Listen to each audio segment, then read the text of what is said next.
All right, everybody. Thank you for being here. Let's get into That's it. our spoiler talk, our review of the episode. Oh, The episode was titled "The Minds of Mandalore." So we watched it. It was about a 40-minute episode, season 3, episode 2. We're just going to take you through it piece by piece. As we watched it, I kind of wrote down some notes to kind of guide us through it.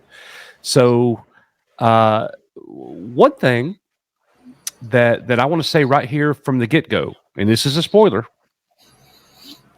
It's interesting that the entire premise of season 2 as we know it is now over after the second episode. And I don't mean that critically. I like it. I have said from the outset, this season has to be more than just about Din Djarin's quest for absolution, redemption. And here it is in episode 2. He has accomplished his goal. He is done. A lot happened in this episode. yeah. I that's why when I saw the title of this episode, I was like, "Oh, are we going to the Mines of Mandalore already?" Because I was thinking, "Oh God, this is only 8 episodes this season. I hope it's not all 8 episodes of him bouncing around, trying to, do whatever to get to Mandalore to do this, and then he redeems himself in the last episode, and it's like that was the whole season, Yeah. So we got that here. There's in something the second much episode. bigger happening than that. So the rest of the season must be about something else. I like it a lot. We got to be finding out in the next episode, I would think.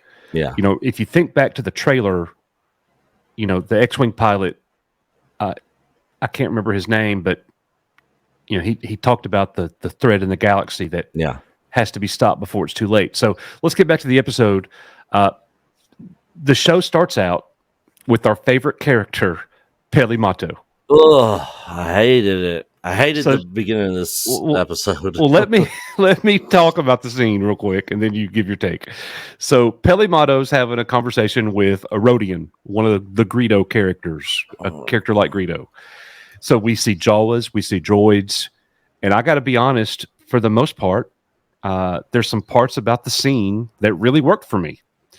I really liked the dialogue between Peli Motto and the droids, and then the dialogue between Peli Motto and the Jawas, where it's revealed that she was swindling the Rodian and all that. I thought that was really cool, and the way that she was having back and forths with the Jawas, I'm sorry, the droids, I loved it. Grogu jumps out of the ship when Mando and Grogu show up. He jumps out of the ship into Peli's arms.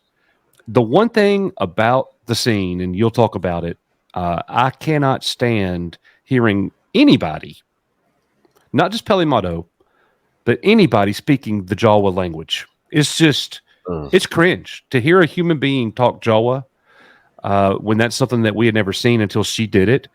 And there's another thing about the scene, Nick. I was disappointed how they laid the foundation and they played on it throughout the entire episode. R5 is a coward. R5 is a coward. R5 is a coward. R5 is a baby. Yeah. Once or twice, okay. But they played on it the entire episode. Pretty much. And then the last thing, the scene where they're leaving Peli Motto, R5, Mando, and Grogu at night, fireworks are going off. I thought that was a really cool scene. What do you think about that whole thing with Peli Motto and being there on Tatooine? Hated it. Pretty much the whole thing. Okay. It was a cool. I liked. I thought it was cool seeing the little speeders racing in the city there.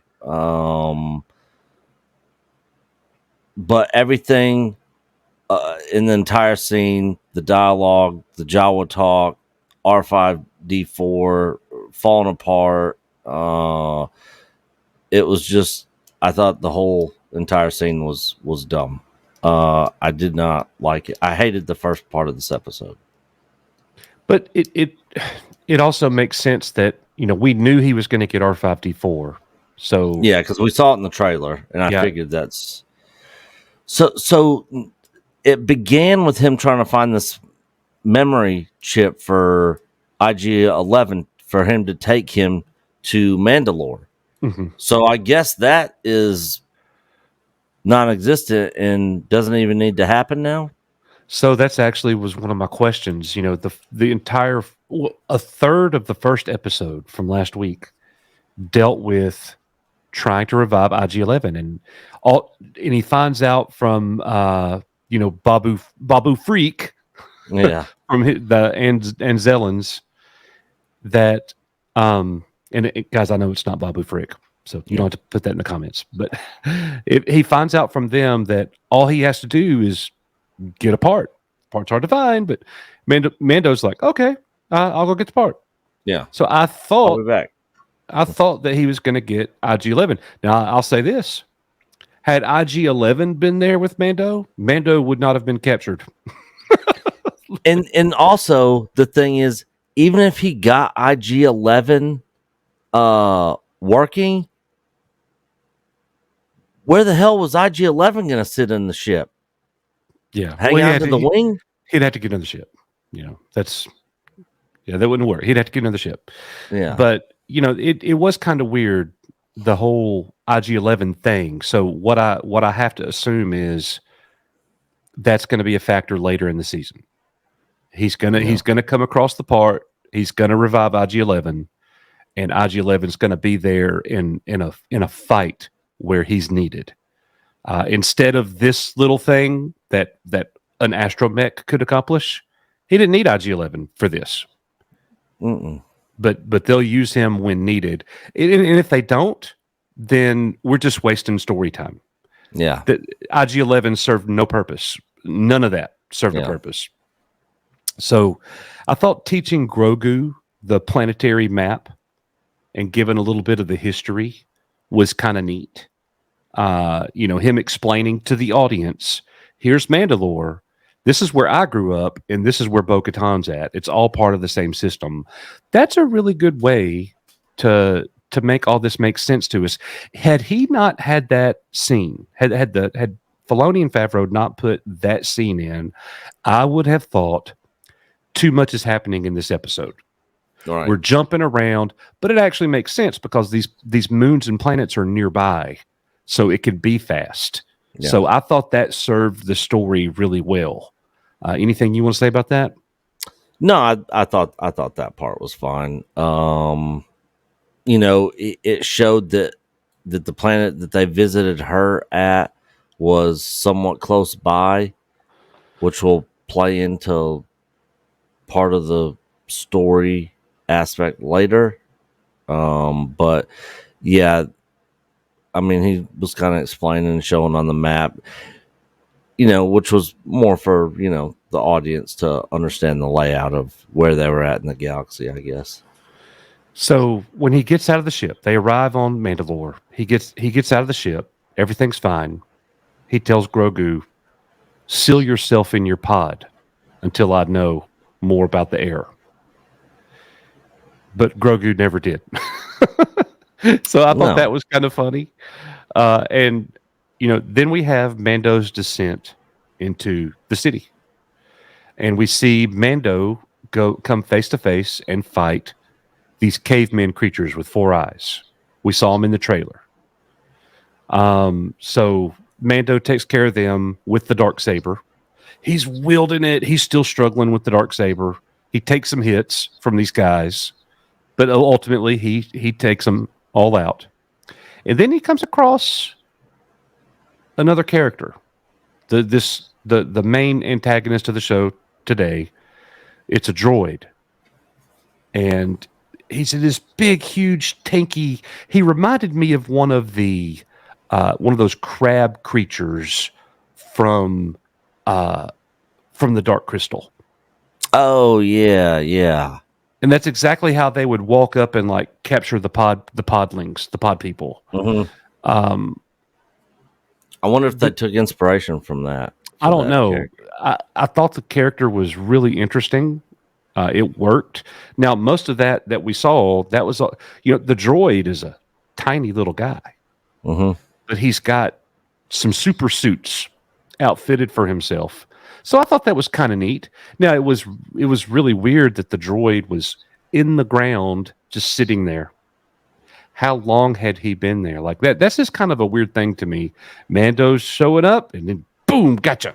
Like I've been waiting all this time for somebody to walk through here. Finally, Yeah. you know, I thought that was kind of weird. But I'm you got go ahead. it is a droid, so maybe like time really isn't a issue Yeah. for a droid. It's just I don't So know. so the droid captures Mando, and Mando tells as he's stuck, Grogu's about to try to save Mando. I guess Mando knows I need help. No, Grogu, get out of here. So he tells Grogu, go get Bocaton. Bo-Katan. I got to start saying Bo-Katan. So Grogu runs back to the ship, gets in, looks at R5, and actually has a moment of purposeful dialogue. He points at the planet and looks at R5. Take me here. That showed that Grogu understood what Din had told him. This is where Bo-Katan's at. And he communicated that to R5. I thought that showed Grogu, that showed his growth to me. Because we haven't seen, not that I can remember, anything like that. I really felt like in this episode they did a good job showing Grogu's maturity. And I think I liked Grogu, Nick, in this episode more than I ever have in any episode. This episode, I really liked him. I thought he did really well. Yeah. I thought he was all right. I didn't really have any issues. But I wasn't like I guess I just didn't see it the same way as you, like with his growth. I see it once you say it, but when I was watching, I was just like, all right. Well, I mean, think about it. Normally he's just like, food, baby, Yeah. food. Today he's like actually like showing understanding of what the heck's happening. Yeah. He And followed his orders precisely. right. So he goes and gets Bo-Katan, and we got this continuous dialogue that I thought was a little too much. This was once a great civilization. Now it's a tomb. This was once a beautiful city. I was the princess here. This was a great place. Yeah. Now it's all destroyed. Family. Yeah. I And used it's to like rule here. over and over and over. And, Din Djarin had already said some of these things before. This was once a thriving civilization kind of thing. Yeah. So they're just pounding away on folks. We see it. We see it. It looks like Sanford and Son's front yard. Yeah. Like it's not good. Yeah, We it's messed up. understand. But that's another thing. I thought that they designed the look of Mandalore was incredible. It was dark. It was moody. It was kind of scary looking. It was definitely, a shell of. It looked like one of those post-apocalyptic, nuclear waste kind of environments. Yeah. And I thought that they did that really well. And if they brought Phil Tippett in to do that, Nick, he knocked it out of the park. That place looked fantastic to me. Yeah. So Bo-Katan gets down there and she fights the cavemen. And Yep. she picks up the Darksaber and she goes all Bruce Lee, son. She has no problem wielding that thing. She did the Bruce Lee without the wah. Yeah. Like she didn't need to do any of that, but everything else, she waxed them. No problem. Then she gets down there to the main droid and defeats him twice. It was kind of like when the Ninja Turtles fought Shredder and then they fought Super Shredder. Okay? That's exactly what we got here. Bo-Katan versus regular droid, no problem. I got him done in seconds. And then the little the little droid reveals himself, the little crab head. He goes off of his body and he crawls over to Super Shredder. Yeah. And then Bo-Katan takes him out in 10 seconds or less. Yeah. So easy peasy. He's done. I thought that was a little too simple.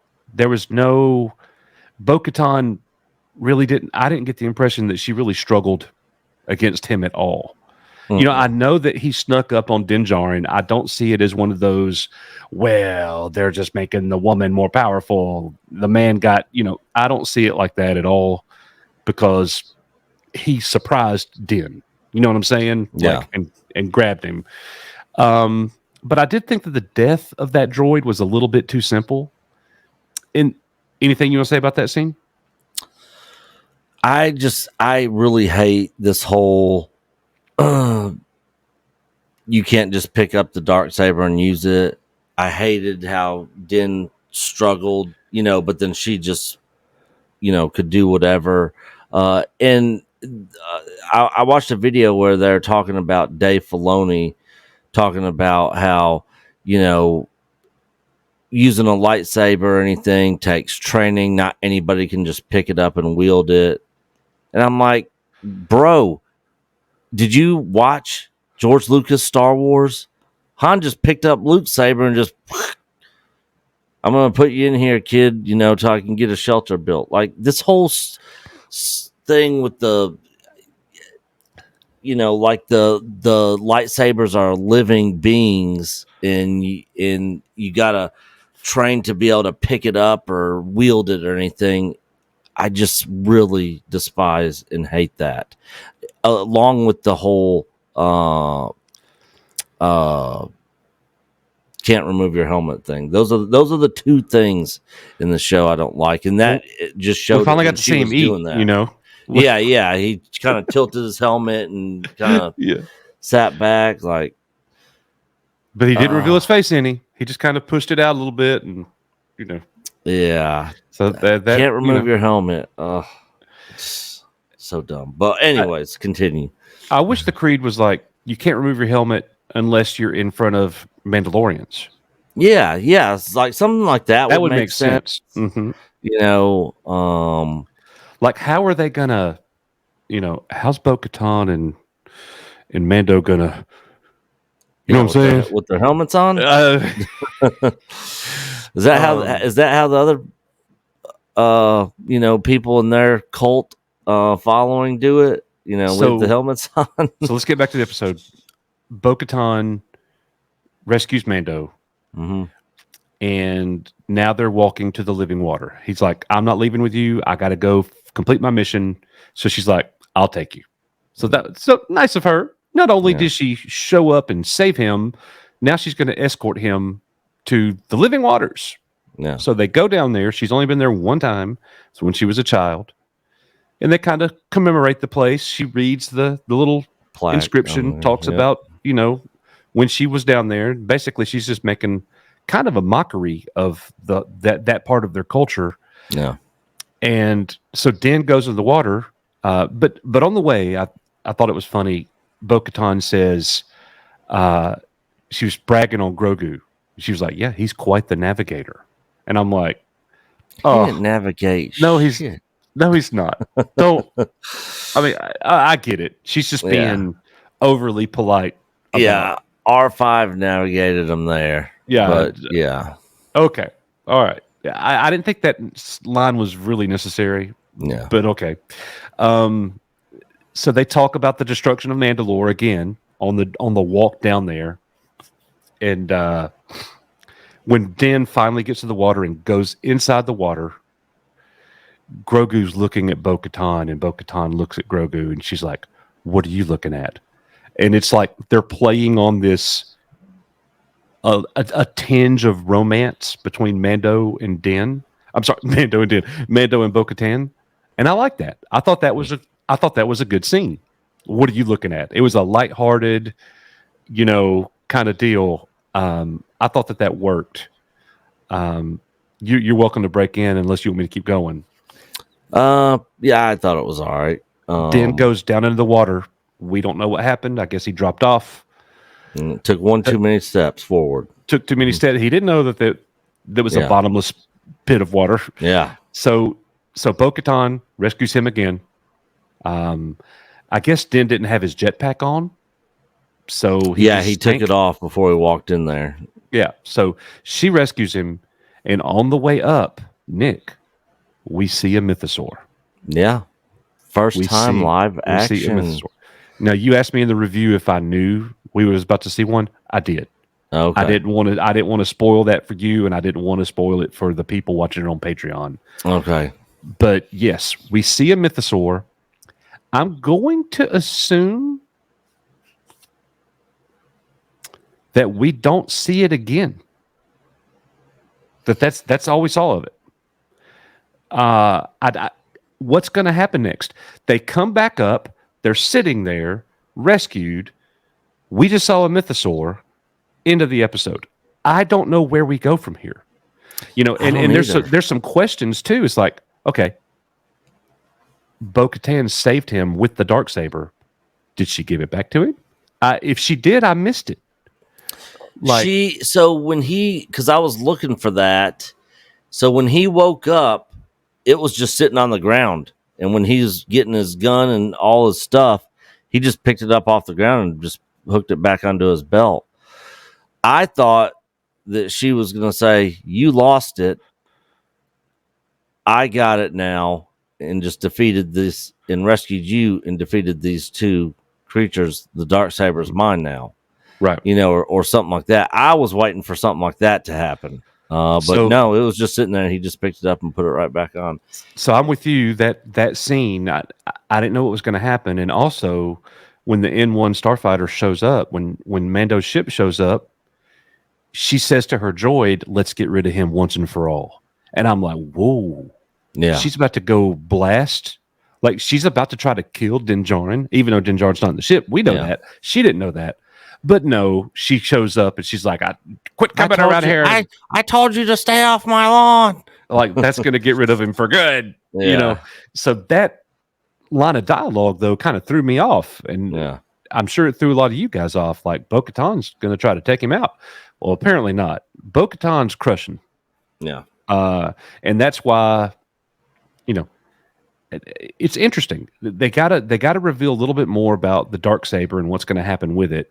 I'm going to be disappointed in the next episode if Dan's just got it on his hilt and none of that was ever explained. There was no moment of Bo-Katan giving it back to Din Djarin. Again, maybe they did it and I just missed it, but I don't remember that. Yeah, so that's something that the showrunners make the Darksaber such a, an instrument of conversation. We need to see that. Like we need to see it shift back, to Mando. Yeah. Once she got done with it, she just set it back down on the ground for him to just pick right back up. Yeah. So, okay. I don't know if there's anything else that you want to mention or talk about here other than our overall score. I will say that Bo-Katan in this episode was probably surprisingly my favorite character in this episode. I agree. And I'm not going to say surprisingly. It doesn't surprise me, but she was fabulous. Every scene with her was great. Yeah. I thought she did a good job. Katie Sackhoff killed it in this episode. Yeah. A lot of the other stuff annoyed me. You know what this episode kind of reminded me of? Not to this extreme, not to this level, but the Boba Fett episode. Mm-hmm. I mean, you can't have. All right, so 3 times a supporting character showed up in season 2: Ahsoka, Boba Fett, and Luke, and they absolutely wrecked. Yeah, and we're like, "Whoa, this is awesome!" This character really pulled it off. Bo-Katan did that this episode in her own way. You know what I mean? And she did much more than just the fighting sequences, which she was great. Her fighting sequences were very short, but she's a savage, quick killing machine. Mm-hmm. So I liked it a lot. I wish there had been 15 cavemen instead of 2. Yeah. And she kills them all. she waxed him. Yeah. Din struggled a little bit with him, especially once he pulled the dark saber out. Man, Din don't need to wield the dark saber. He just needs Yeah. to knife up and do his thing. Like, yeah. but He just needs to challenge her to a battle for the dark saber and like lose on purpose or something. yeah, for sure. And be like, look, man, I can't even pick this thing up. You know, it weighs me down. You know, because Dave Filoni's lore has me having it being weighed down. So you take it back. Right. All right. So, final thoughts overall. Usually I go first. Do you want me to go first? Do you want to go first? I already know what I'm going to give it out of 10. So with episode 1, I start off with a 7, but then after like sitting on it and thinking about it and hearing some other points of view that I was like, yeah, that makes sense. I was like, yeah, I got to drop it down to a 5. I'm very similar on this episode. Like the beginning of the episode, I give like a 2. I hated the beginning of this episode. But the second part of the episode, I give like a 7. So overall, 6.5. 6.5. Okay. All right. I like this episode better than last week's episode. This episode was definitely better, and I gave last week's episode a 7 as well, and I still give it a 7. It's still a 7 to me. Last week's episode? Mm-hmm. Oh, I thought you said you dropped it down till well, I told 5. you, like, as a fan. Yeah, okay, gotcha. I'm talking as a fan here. Okay. As a Star Wars fan. This episode, to me, was an easy 8 out of 10, if not an 8.5. I liked every scene. I don't like the character of Peli Motto all that much, but the scene worked. And the only thing I didn't like about it, other than her being there, was her speaking Jawa. God, so cringe. But every part of the episode I thought was really good, and I liked how fast everything was moving. Grogu showed a lot of great development in terms of being a character this episode. We got to see Bocaton wreck. We got to see a mythosaur. There was a lot that happened, and I'm really happy about where we are in the story. We already knocked out the entire premise of season 2. Now we move on to what it's really about that the showrunners haven't revealed yet. So I am really excited. Now we're going to get to what I am hoping is going to be what we say in the South, the nitty gritty. Now it's going to get, woo, here's the main story. This is awesome. That's what I want to see. So we got 6 episodes. We got 6 episodes left. And I hope all 6 episodes, we don't need any filler. They don't got time for filler with this few episodes. We got to get right to the main premise of what you really wanted this season to be about. And you need to reveal that in the next episode. Yeah. So, yeah, that's another thing what you just mentioned that I'm happy to see with this episode is that they got that redemption. That's just not interesting. You know what I mean? Because I was like, oh, guys, this whole season just going to be him bouncing around collecting stuff to go get redeemed, and then that's the whole season. Like, it happens sounds fast. boring. Yeah, but yeah, it was over. That's why I was so surprised that the title of this episode was Minds of Mandalore. I was like, oh crap, we're going there now in this episode. Yeah. Episode 2. So absolutely. Yeah, I'm glad they're kind of pushing this thing forward here. Yep. Well, guys, let us know in the comments what you think about it. What do you give it out of 10? Who are you with, Mr. 8 or Mr. 6.5 over there? So it's going to be all over the place. Some of you are going to give it a 1. Some of you are going to get it a 10. So that's just how it goes. Yeah. Let us know in the comments what you give it and why. And we will be live Saturday night talking about all things Mandalorian, going back through the episode. We'll have a watch party where we watch it again with all of our people. So join us there. We got videos coming out all the time, every day. So as we always say here, you are Echo Base Network. May the Force be with you, and we'll see you guys on the next one. See you guys.